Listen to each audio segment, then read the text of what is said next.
PT Jasa Marga Persero Tbk adalah sebuah badan usaha milik negara Indonesia yang bergerak di bidang pengusahaan jalan tol.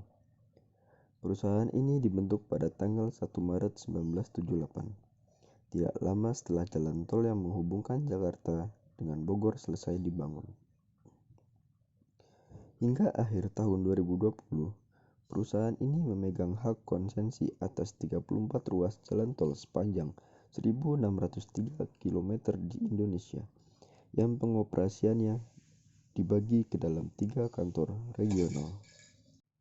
Perusahaan ini memulai sejarahnya pada tanggal 1 Maret 1978 dengan nama PT Jasa Marga. Pada tahun 1981, perusahaan ini ditetapkan menjadi Persero dan namanya pun diubah menjadi PT Jasa Marga Persero. Pada awalnya, selain menjadi operator jalan tol, perusahaan ini juga berperan sebagai otoritas jalan tol di Indonesia.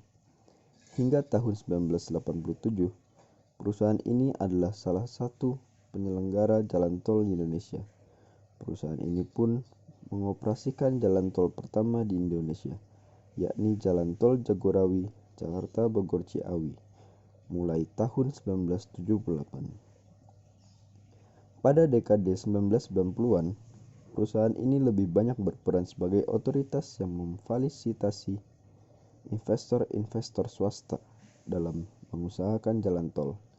Namun, sebagian besar investor gagal mewujudkan jalan tolnya, sehingga akhirnya diambil alih oleh perusahaan ini. Antara lain, jalan tol lingkar luar Jakarta dan jalan tol Cipularang. Pada tahun 2004, setelah dibentuknya Badan Pengatur Jalan Tol, perusahaan ini tidak lagi berperan sebagai otoritas jalan tol di Indonesia, dan kewenangan penetapan tarif jalan tol juga diserahkan ke Menteri Pekerjaan Umum. Pada tanggal 12 November 2007, perusahaan ini resmi melantai di Bursa Efek Indonesia. Pada tahun 2017, Jasa Marga mulai mewajibkan pembayaran tol dengan menggunakan uang elektronik untuk mengurangi durasi pembayaran dan antrian di gerbang tol. Pada tahun 2019, perusahaan ini juga mulai menguji coba sistem pembayaran nirhenti untuk makin mempersingkat durasi pembayaran di gerbang tol.